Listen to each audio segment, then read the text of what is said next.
So welcome to this video, and in this video I have one of my best friends. So I'm going to be having like a round discussion, where we talk about software-based businesses. How software-based businesses has reshaped his perspective about money, about customer support, and about building solutions that that will help to solve a whole lot of problems in the industry. So welcome back, guys. Here with me is Victor, and Victor is a software developer and he builds different automation system integrated with WhatsApp basically. So every automation system Victor built is always integrated to WhatsApp. So I can call him like a software developer for WhatsApp automation. So Victor, welcome. Yeah, nice to meet you, bro. Well, we've already met, but nice to have. Nice. No. Hold on. Nice to be here. Oh, it's my pleasure. It's my pleasure. All right. So thank you very much for having me here. Yeah, thank you very much, Victor, for joining us live. It's an honor, and I really appreciate you for honoring that particular invitation. Thank you. Yeah. So, guys, before we go ahead, one of the things you want to make sure you do on this channel is we want to make sure we get to 10,000 subscribers in the next 2 months. So go ahead, like this video, share, and also subscribe so you don't miss my subsequent update. Because trust me, it's gonna be a banger. Content from me, from my people as well. Having the opportunity to learn, around the industry, not only from my own perspective now, but learning from different experts, views. So that way, you can put them together and use it to scale in whatever you do online. So, okay, so to make sure you get the best out of this particular, conversation, not only should you just be looking at your screen, get yourself a pen and paper, take notes of those necessary things. And we are also going to be sharing tips on how you can even do it better, do your business better, basically with automations. So that way, take your pen and paper, get ready for this class, close your windows, and we can't wait to share everything with you, man. So, yeah, Victor, I'm very much sure you are a software developer. Are you a Yahoo boy? You resemble Yahoo boy? Well, some people call me a Yahoo dev. Yahoo developer. Yahoo developer. Exactly. Oh, when you say Yahoo developer, that means you develop Yahoo or you build for Yahoo. I don't even know, but they say Yahoo dev. So Yahoo dev. Wow. Maybe I look like a Yahoo boy, and I also happen to be a developer, right? Oh. So I guess that's. I'm sure I'm not the only one that will be confused right now, because trust me, the moment I have you sitting down here and the light was on you. You look like all these guys EFCC used to take. but no, that was just a joke. That was just a joke. But Victor is a Yahoo dev. Yeah. No. To clear all misconceptions, I'm not a Yahoo developer. I don't have any affiliations with any Yahoo-based businesses. Okay, right. That's fine. So I don't do it. Okay, that's it. So if you have any Yahoo businesses that you are planning to propose in the future, or you are proposing, please keep it away from me. Thanks very much for making that disclaimer. So that was just a joke, right away. So now, guys, Victor, I would like to know your background when it comes to building automations on WhatsApp for businesses. Like what's really that thing that sparked that interest in you? Because for someone to say, I want to start building automation specifically for WhatsApp, something that sparked that interest in you, I don't know I want to know what your background looks like. Okay, so it's been a very, very long and interesting journey, basically. But for me, to cut the longer story short, right, I started building automations in 2021. And prior to that particular time, I was a marketer. I still am a marketer, but it's network marketer. No. Affiliate marketer. Oh. Yes. You guys made a lot of money then. More or less. So you're just posting fake screenshots? Nah. Yeah, I am not in the market of posting screenshots. Oh, yeah. Okay. I don't like the whole screenshot marketing. It's kind of silly, don't you think? I just people buy results, so you get now, but the results are now becoming so similar, and you literally find the same thing on everybody's page. When you see people post a lot of screenshots to make a sale, then you have to ask yourself that is this person really what they are portraying themselves to be? So me, I prefer to market based on capacity.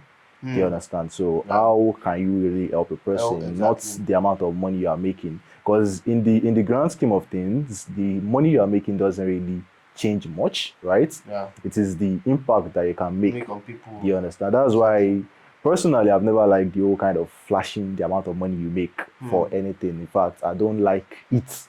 That's just I don't like it.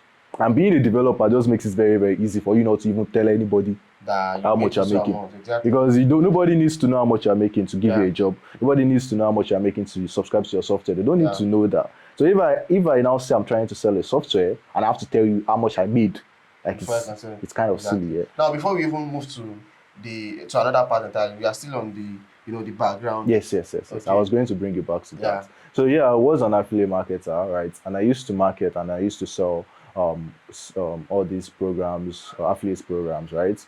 And then during that period, I used to go through the constant pain of having to drive leads. And then when the leads came, then it's always a constant nightmare of having to try to manually reply to these people, convert these people, having to do this entire process, also manually. And it was 2020, 2021, right? 2020, 2021. So there wasn't so much automation out there. Right, and I tried to get my hands on a lot of automation. I paid to get into a lot of inner circles. I paid to get into Tamilore's inner circle for WhatsApp, right? Exactly. And I got into Kenny's also, and those two were not able to give me what I actually wanted, right?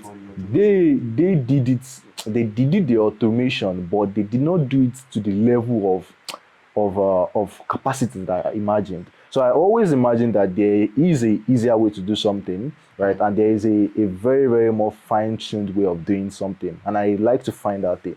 Right? And when I went through their systems and I saw the way it worked, yes, it was nice, but I felt like it would always be taking a step further.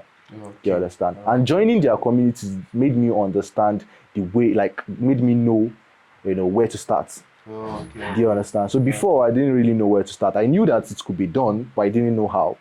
So I started with this application called Autoresponder. If you are a marketer, you already know what the application is, right? And that application, as simple as it was grossly underused by 90%. In fact, 99% of the people that were using it were not using it to its full potential. They couldn't use it because they didn't know. All they knew was just that set a prompt and set a response. Simple. Set a prompt, set a response, set a what's it called? Timer, but you would find out the more you dig deeper that you can create a whole lot more. You can create multiple choice responses. You can create different flows. You can create flows that link to other flows. You can create on that same autoresponder. You can even connect that autoresponder to other apps to make it do stuff like save contacts, make it to do stuff like upload details to Google Sheets. You can use it to do basically a whole lot of things just with those prompts, right? And I saw these things, and I was,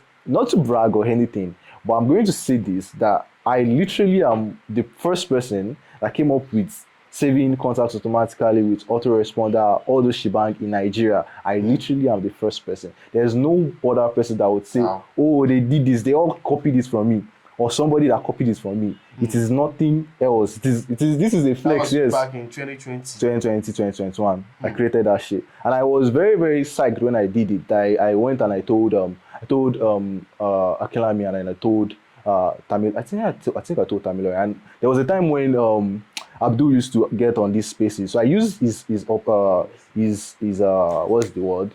I used his podium because I was able to get an audience on his space, right? And I was able to tell I've been able to get this thing to work, right? And and a lot of people were able to know me through that particular ad that I put out. So it wasn't really an ad, but I just had to get my name out there so that people know that I've done something. Exactly. I mean, a lot of people now started coming. I didn't even mean to create a course because I wanted to just use this for myself. I only just wanted to use it for myself. What concerned me with selling it to people? I didn't want to sell it to anybody. And then all of a sudden, a lady that I had met prior, some weeks prior, because I used to go to all these partner events, all these marketing events, sure. And I met this lady, Megan Patrick's, and then this lady just called me and she said, Omo, I heard that you've done this thing. I'm willing to pay you for it. And I said, I just did it. I've not even created a course. I've not done anything. And she said, okay, I'll pay you. I said, I just said 30,000. I said, okay, no problem. Send me an account number. I said, what? 30K just for this? Hey, I said, oh yeah, now. So I sent my account number. She sent me the money, and I said, okay, you know what? I'm going to get you the course before the end of this day. I had not created the course. I had not done anything. So I went and then I created that course. Like I just woken up from sleep. I just created the course, packaged everything together, and then I delivered it. I put it on Google Drive and I delivered it to her. And she was able to get it to work. And she was like, oh, damn, this is nice, And that was literally the start. Right? And since I started making money doing selling my automation skills, I packaged everything into a course and then I started selling it. And since I started doing that, I didn't really need so much to do affiliate marketing anymore because what I'm making from selling my course was way more than what I make from affiliate marketing. And I don't even need to show you how much I'm making. Do you understand? I didn't have to see that the system works basically. And there are a lot of referrals. And referral marketing is very, very nice in the way that you don't even need to convince anybody to buy from you. They are already pre-convinced. So when they come to you, they are all just coming here to come and pay. You understand? But one of the things I was able to take note is, you've been able to carve a niche for yourself, give you that, uniqueness that even people that are being referred to you are just willing to just buy instantly. Exactly. It used to be something that, a lot of people are doing basically. You might not really get that sales or that result basically. I think one of the things you need to notice when doing business is, carving out a niche for yourself. Exactly. You might be thinking making yourself unique. Every niche is, everything is saturated or there's no special niche. But when you look deep into something, you'll be like, oh, in fact, with this particular app, you can create something that no one has created and get a whole lot of people to, buy it. And in fact, you make a lot of sales. You make a lot of money. So the whole point of selling or trying to market is that you have to be unique in one particular aspect. You have to be unique because it is not today that people have started selling WhatsApp marketing courses because they've been selling it a lot. Exactly. And the people that started selling these WhatsApp marketing courses, they are no longer selling it anymore because there is way too much WhatsApp marketing courses out there, right? It's the same thing with all these courses. You see, maybe affiliate marketing is still in vogue right now because there's still market for that. But when it comes to all these courses, there is literally no distinction between the next course. So if you buy an affiliate marketing course, you are much guaranteed that you are still buying the same thing that will be on another course. The only thing that you are getting is like the community, the promise, right? The promise of mentorship, the promise of the person that onboarded you, telling you that exactly that is what you are buying into. You are not really buying into that particular course. You are buying into the promise of you being able to replicate the success of the person that referred you. Do you understand? That is what you are buying into. It's not if you want to buy affiliate marketing course, you can buy it from literally anybody. Anyway, and one of the things I even take note was, what community has been able to, the impact community has been able to have on you. Because now you said you're able to get access to, Tamilore's community, you're able to get access to Kenny community, which gives you that, that advantage to, furthermore on this automation thing. Because if the community was not there, you might really not see any need for you to like, you might not see any reason for you to go deep down. To create that uniqueness for yourself. And I'll give you a very, very good instance, yes? Okay. So in my own time, like when I was trying to get this done, right, it is one thing to have a very, very good product, right? Or a working product. It's another thing for people that need that product to know about you. Do you understand? So now, I was also doing a multifaceted marketing tactic on my own hand. Do you understand? Because I knew I had first of all, I wasn't trying to sell anything, right? I wanted to know how it works, right? I wanted to get my foot in there. I wanted to know how I can make this thing happen and how I can make it work for myself. Do you understand? That's why I joined the WhatsApp marketing communities. Now, when I joined the WhatsApp marketing community and I saw that I didn't really have what I wanted, but I knew that if I F around and F out, right? I found out basically, you guys are not children. If I fucked around and I found out, I would literally be able to do what I wanted to do, right? Sure. I knew that if I should keep at it long enough, I'll figure out a way to do what I wanted to do, right? So I did that, and then the moment I was able to get it to work, I didn't keep it to myself. I told these people in the community that, see, I've been able to get this thing to work. This is how I was able to do it. And if you guys want me to do it for you, I would charge you so and so amount of money. But they wouldn't really pay, right? Those guys wouldn't really pay. The way I was able to market myself without marketing myself was that instead of reaching out to the people themselves, I reached out to the authorities. Yeah, exactly. So the main reason why most of them are in the community. So now, when it comes to Kenny, I would reach out to Kenny and maybe on the live spaces and all, and I would talk to Kenny about what I've done. So I don't really just tell anybody that I've done this. I tell him, and then he indirectly tells everybody, because we are having a conversation and everybody is looking at us. Do you understand? The same thing with me on Abdul Kawi's face. I knew that people are listening to Abdul Kawi. I know a lot of people would listen. Listen exactly. So if I tell you what I've been able to do, right, like now on this particular video, if I tell you something I'm working on and something I've already done, I'm not marketing, but you need that thing, you would be tempted to reach out to me, or you'll be compelled, not tempted, you'll be compelled to reach out to me for this particular solution that I have. That's the thing. So I wasn't doing any direct marketing. I was just making sure that people would hear the name Victor James Oladipo and they will know that this guy does WhatsApp automation. Do you understand? So that is the main thing that I was actually going for. I wasn't really going for marketing. So the marketing came in after, and then when I did the marketing, since all the authorities knew that I did this thing, it was easier for their audience to buy from me. Do you understand? So I really love that particular instance you made just now, because you have been able to like explain how you get the results without even bother about running ads or even having to do any type of lead generation. Because literally, when it comes to all of the business I've done, lead generation is a very, very important thing. For you, being able to have carved out a niche for yourself, you're able to get that, tons of people to always come to you. And in fact, referral marketing will have even worked for you way better. It did actually. So here's the thing. I already had the markets because I was part of the markets. So, now let's say you are inside of a market. It's inside of a saturated market, right? That market is saturated. Now you can now say this market is another market of people that are willing to buy something else. Do you understand? So now let's say this is a market of affiliate marketers or WhatsApp marketers, right? So now everybody here are WhatsApp marketers. It doesn't make any sense for you to try to sell them a WhatsApp marketing course. Now what you can sell them is a better WhatsApp marketing experience, which automation will do to them. So now you are now another market inside of that market. So that one that saturated market is now your own core market. Your own core market. And exactly. You have them, around. You are inside of exactly. You don't have to say you are doing. You don't have to do any outreach again. No, you're already inside the market and you can just get them to buy your product. Okay. Now that takes us to the next question, because something I've seen you have been able to do is you turn this business not just from a one-time cost aspect, you turn it to like a subscription model where people now have to pay a certain amount of money on a monthly basis to even now use the automation. Now when it comes to that aspect, how has this subscription business for your software change your perspective about how you relate to customer? That's one. How it has helped you build that money mindset, because now you're literally not collecting the one-time payments. Now you are collecting the subscription payments. So how has it impacted in your business, and also impacted in the revenue of the business, and also in you as well as your own personal self?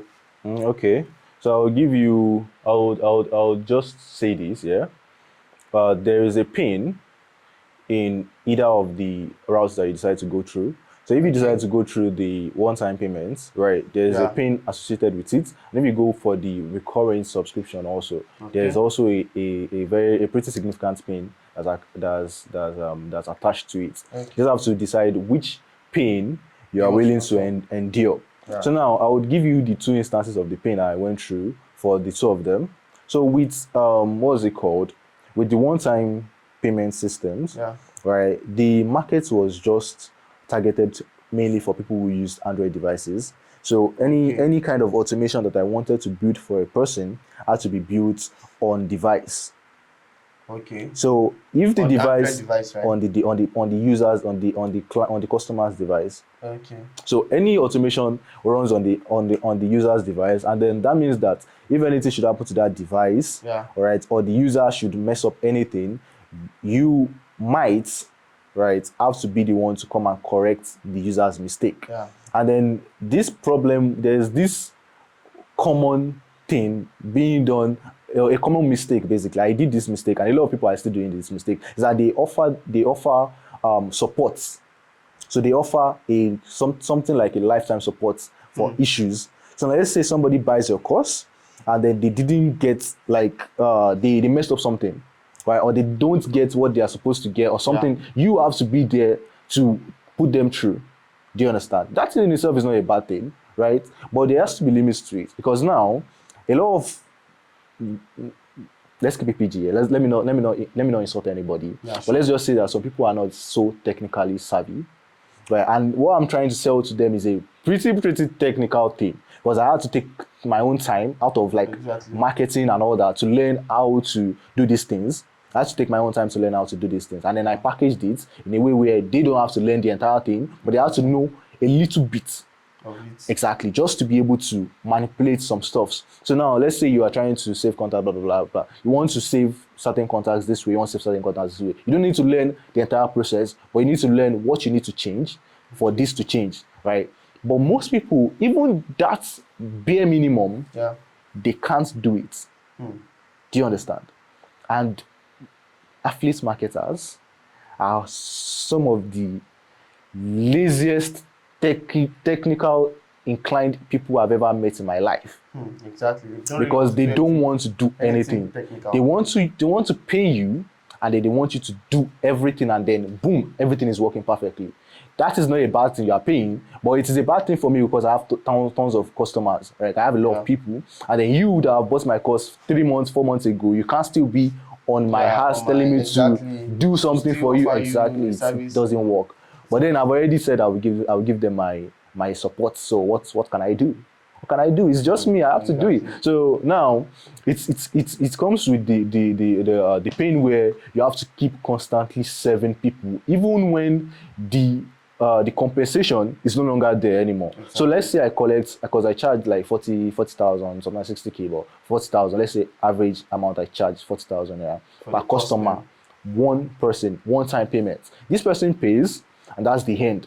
I don't collect any more money. Now, exactly a whole year might pass, and this person will still come back and tell you that, oh, something happened, I changed my phone, blah blah blah blah blah. And you still have to render the service for free. Yes. So you are exactly. So I might say, bro, 1 year ago, what are you saying? No, I might not even want to, but they would come and say, it's my right, I paid for this thing, blah blah blah. All right. So that is a problem that you would face, and it's not just like setting up, but when you offer one-time services to people, you always run the risk of having to keep bringing in new new set of people. So no matter the amount of money you make in a month, you can't replicate it the next. Not like you can't replicate it. You can't just fold your hands and then you make that same amount of money next month. You have to put in some energy. Exactly. So let's say you make 1 million naira this month. You are going to run ads, because now ads are expensive. Now you have to run like ads of like 300-400K to make that 1 million naira. Do you understand? So that means that you are making, let's say, just 700-600K on average per month. That's profit. The fact that the service you are going to be rendering to them. Exactly. It's not like a time bound something. Exactly. When it comes to monthly subscription, so their time is also the time that they will be taking away from you is also going to be affecting they can take your entire year. Exactly. Some people will take your entire day. If you are not careful, they will just keep telling you the problems. And then for me, the service I offer, right, it depends on the phone that you are using. Do you understand? So now let's say you use a Samsung. A Samsung is much more advanced, right? Much more what's the word? Technologically advanced than any other device out there. So now let's say you are using a Techno, that phone is limited in the amount of resources. Even if you use a high end, there's still some built-in limitations that are put in to make sure that the phone runs well at a low budget price. Do you understand? It's not a high end, so they have already baked in some limitations. So you have to tailor your automation to work for multiple different devices. So now you might have one device that will work perfectly well without having to do anything, and then another one might just not work. Okay. Regardless of what you do. So that is another pain. So that was what like bring the idea of taking monthly subscription. No, the idea wasn't really monthly subscription. The idea was to have something because now I had a lot of limitations, right? The number one limitation was that I was limited in the devices, and now I couldn't service iPhone users. Okay. Not at all. But right now I can, but then I couldn't. So that means that I've already like cut my market by half. It's true, because and then that half, a lot of people are even using iPhone, but you can't service them. You can't collect their money because they can't use your service. And then number two, you can't service all Android users. There are some certain Android users that will just never work because their devices can't carry the level of automation that you are doing. So you've already brought down your market again. So you understand? You have a limited people to now because for people to now buy from you, need to be sure of the they have to devices. They have to make you exact. So now the thing I was doing, because I actually planned this whole thing, right? Because I knew that iPhone users can use my automation, right? Some certain devices can use my automation. So I crafted a whole funnel where the funnel automatically figures out what device they use, what phone they use, what RAM exactly. So that way I know the people I'm following up. So I have like a list of like close to 5,000 leads, and out of those 5,000 leads, let's just say less than 1,000 of them are actual people that can actually use that After system. being in that saturated market, you still have to you have to do a lot of funneling. To only 20% of the market. Exactly. That's a great. So now let's say that 5,000 leads, I was only able to sell to like, let's say 200, 300, 500, I guess. So I made the money, but I was only able to do that because I had like created a system, and creating that system wasn't a easy thing by any means. I had to spend close to 3 months trying to perfect this whole system. But when it was done, damn, it was a thing of beauty because I was able to segment all of my leads. I was able to drive leads without fear, right? And I was able to only speak to the people that I actually needed to speak to. So the sales was the sales went very, very smoothly, but it took a lot of time to get it exactly. It took a lot of time to do it. Wow, so when you look at that, and then you look at the amount of money you spend on ads, the amount of leads you will get, and the amount of people you would eventually be able to sell to, it is just not worth it. At least for my own for a one-time payment. Because bro, there's a limited amount of people you can make more. Like the first time I ran an ad, because I ran ads, I didn't run any Facebook, Instagram ad. I didn't run any of those because that one wasn't as fast as running than WhatsApp ad. It wasn't as fast to convert as running ads with known WhatsApp authorities. Okay. So let's say exactly. So when you run ads with those ones, I remember running an ad for 21,000 naira. No, 21,000 naira, and then in 5 days I had made 300,000 naira from that particular ad. Exactly, just 21,000 naira. Wow. In less than 7 days, I had made 300k. So that one was very, very fast. Facts, very, very fast. So if you are already an influencer in WhatsApp marketing, and I run an ad with you, I'm guaranteed to make that money back very, very fast. Than let's say I'm trying to run Facebook ad, because now I have to go through the phase of trying to convince this person. Yeah, exactly. Like there's an unnecessary barrier that you have to go through, and I wasn't really trying to go through all of those barriers. And also you have to burn a lot of money on ad spends, all those stuff. It's just let me just go the easier way. So the easier way was good for a while, but then you are going to eventually saturate all of the influencers audience. Exactly. So when you saturate it, you notice that when you run an ad, you will not get as much leads and you will not get as much conversion because everybody has already seen what you are trying to sell. So that's the point where you know that, okay, what is the next step? Are you going to start running ads on like Facebook and IG and stuff to keep the money coming in, or are you going to do something better?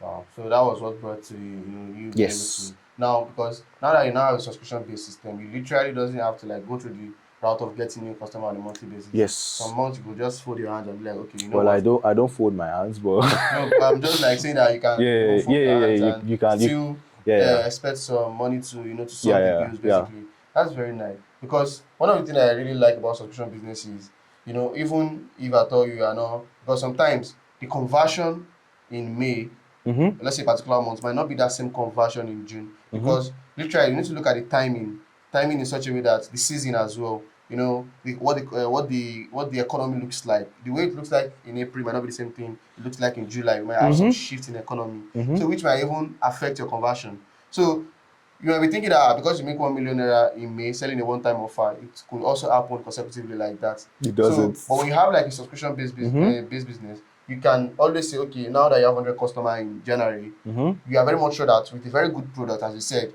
you can get these people to keep buying till December. Yes. You know, even if you don't bring in new leads in February, let's say you're only able to get like, let's say 30 new customers, trust me, still add up, and that way you can always get much more, exactly, pay on a monthly basis. Yeah. I think that's one of the things I really love about subscription based business. Now, to round it up, how has this thing actually like shaped you? Because one of the things I see you've built on your automation, which is WhatsApp, you have built a system whereby people can automatically schedule their status. People can automatically add call everyone on a group with just like some clicks. Yeah. People can actually save contact automatically. You know, that shit is crazy. So I was like, how are you able to, what's that ginger that keeps you going? Because it's a whole lot of work. It is. It's a whole lot of work. It But is, every time actually. you are always on Discord, trying to use ChatGPT to write code and a whole lot of stuff.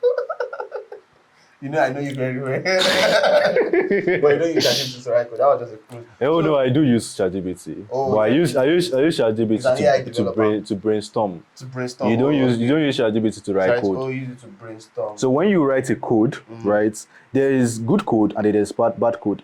Okay. And then inside of the good code, there's unoptimized code. Okay. So when you have an unoptimized code, the code would run, but it would run in a way that is inefficient at scale. Okay. Do you understand? So now, me and you having a conversation, if I write a code to handle this conversation, it is going to run smoothly. Like I write it, I can just sit down and write this, it will work smoothly. Yeah. But the moment where we are having 100 people, it's going to be a different code, which is... No, it's still the same code, but it will not run at the same fluidity as it's just the two of us, the same performance. So you have to write your code for scale. Okay. Do you understand? I'm trying to build so now, what is a service that I'm trying to build to accommodate up to 10,000 users, right? Okay. Right now, I have less than 300, right? Now, my code, when I write code that I personally am going to use to test, that is a code that would work for me and me alone, and it work perfectly, right? But now you have to think that, okay, if 1,000 people are trying to access the same thing at the same time, is this going to also work as smooth as it is working now? So now that is where I'm not, I wouldn't say I'm like the best developer out there. And then I'm like, okay, let's see what ChatGPT will say. Okay, is there any leaks here that could cause a potential memory leak where this thing will start slowing down over time? So that way you have an overhead information. Exactly. So you are just like, okay, let me take a wide view at this code. Does this code scale in the long run? Does it scale or does it not scale? So you just use ChatGPT as just to brainstorm. So you don't use ChatGPT to write. All developers needs to being able to hear what you said now, because a lot of people think that this AI is just here to collect what they do. Meanwhile, I feel it's just here to optimize what they do. Because now, if you had to write this code to scale yourself, it might take like a whole day basically. To try and figure out this information ChatGPT is going to be. It's not even a whole day, because why? You would have to test. So you can take a whole week. You might not even have the amount of people that would be enough to test your code until much later in the future. Oh, okay, for you to not even know that something exactly. But with ChatGPT you can know. And then you can run like tests also. So you have to run like unit tests to be able to know what the potential leaks are in your particular code. Do you understand? I think this particular one, all the software developers need to know this, and they need to start using it. Everybody actually needs to know this, because AI is just like a second faster brain. Do you understand? So if there's nothing in your actual brain, AI is not going to help you. It is not going to help you. If there's nothing in your actual brain, nothing ChatGPT would give you is going to make sense, because you don't have the controller self. You don't have the processing power to handle what ChatGPT is giving you. So you can't make anything with it. Wow. Do you get? So now, if you say ChatGPT write me a code to send status to 50,000 people, ChatGPT is just going to write nonsense for you, and you will just take it because you that they gave this code to don't even know what you are looking for. So you have to be able to ask the right questions from ChatGPT. Yes, from AI. So you have to have that brain first. So now, if you understand, see the thing about coding that I love about coding is that programming actually teaches you how to think, how to solve problems. That is basically all programming is. Like programming is just taking a problem, right? Taking that problem and breaking it down to the barest. Right. Once you see the problem in the barest state, you know how you can solve it. Yeah, one by one. Exactly. Because you know, okay, this is what I'll do first, this is what I'll do next, this is what I'll do. That's what coding teaches you. Coding doesn't teach, it's not just magic that you break it down a problem and then you are now, okay, this is how I'll do it. That's just what it is. And it is very, very beautiful when you get it to work. Because once you are able to see a problem and you see how you are going to fix it, that's all. And they just write the code. Most of the work happens here. Now, just after you figured it out, then that's when you start writing code. And then when you wrote the code, and another beautiful thing about coding is that there's not just one solution to any problem. There are multiple. You can write 1 million codes to do just one thing, and everything work. But some of them might not be as optimized as the other. That is why I want to say, okay, ChatGPT, look at this thing. Is it optimized enough for me to put on a development server, right, and then get people to use? That's the whole thing. As a viewer right now, one of the things I'm going to leave you with in this particular conversation, is the ability to use AI to optimize whatever you do, whether it's coding or it's marketing, whether it's writing, whether it's marketing, anything that you do, anything you are doing right now, you need to be able to ask the right questions. To optimize, it using AI because it's going to help you save time, save embarrassment. Because trust me, when you build stuff and it's it stops working. Let's say you build it for a big company. And these guys are handling volumes, and this thing just goes up. It's going to put you in that embarrassment state. It's going to make you feel disappointed. But when you are able to optimize what you do with AI, you can get the best out of it. And people you are working with will be like, is it that this guy don't make mistake? He has already inputted all of those things that he's delivering to you to a system whereby the system is providing you the feedback mistakes that can happen in the future. Then also you need to also have actual users to give you feedback. Not only AI. So not only AI. So AI is not 100%. That's the old truth. That's the old truth. AI, in fact, AI is prone to give you more wrong, false answers than the right answers. Wow. So now that's why I said your processor has to be very, very good to be able to see what the AI is giving you and know that this is false. Do you understand? Exactly. If you don't tell the AI what to do in very, very fine details, right? It would give you what it thinks is what you want. But what it thinks you want is not what you want. So you have to be able to look at. That's one mistake I made when I comes to when you use your own AI, like when you prompt it. Let's put it on a scale of 100. Like how positive are the results? Is it it's more than the negative part of it. Like I just want to have So it's not about the prompting. It's more about knowing what you want to ask. That's why I say you have to know how to ask. Okay. Well, I think that's also prompting. Exactly. That's also prompting. So now, if you have a code, right? So you have this set of code. You know what you want this code to do. Yeah. You don't just send this code to ChatGPT and say, look at it and tell me what is wrong. You tell ChatGPT that, okay, look at this code. At this particular line, I feel like this can be optimized better. Right? How can I optimize this thing better? Right? How can I make it so that if 1,000 people use this particular service, there's no breakage, there's no stopping, nothing. You are able to tell this is what I want you to look out for. So if you don't tell ChatGPT will go and be fixing another thing that doesn't concern it. So you have to be so specific. Very, very specific. So you have to know what, and when ChatGPT gives you the response, you look at it and see how does this thing that it has given me, how does it, fix my problem?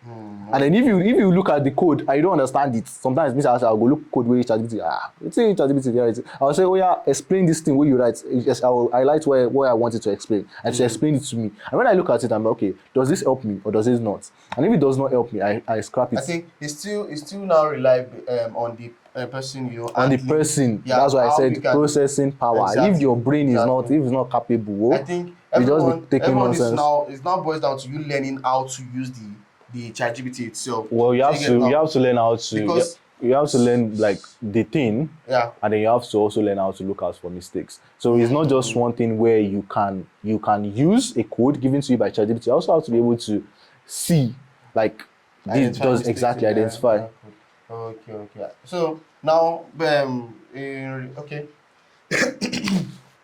Now, tailored to what I said earlier. So you want to make sure you learn how AI works. You learn how to use it very well to optimize your work and how to find out mistakes AI provides for you. As you have said, AI won't give you 100%. So you need to look out for the positive and the negative and see how it's going to impact on what you want to do. So you can go with the information you actually need and not just all the information AI is providing for you. So guys, we've spoken a lot in this particular, discussion. We've discussed how we get started about building subscription-based business, what was his background, into WhatsApp automation. We've also discussed how, automation has helping, subscription-based business has helped him to, help businesses to create more solution, like for WhatsApp basically. And he has also discussed a lot about the money aspect as well. So guys, what you want to make sure you do to impress us is to like this video, subscribe, share this video with more businesses as well. And if there are any issue you have regarding WhatsApp automation or optimizing your business basically, because not only WhatsApp automation, or optimizing your business to make more sales, feel free. The link to usewhatsapp.ng is there. You can also reach him as well. Or even if it is something outside WhatsApp automation, I feel like, either my expertise or his own expertise can help you, feel free. The link to send us a DM is down below in the description. So go ahead, click on it, and we can't wait to help you. So guys, thanks very much for watching this far. We really appreciate your time, and I hope you've been able to take note of a lot of things, because all of these things is going to help you to grow your business. So thank you very much once again, and I can't wait to see you in our next episode. Guys, cheers. Cheers. Yeah.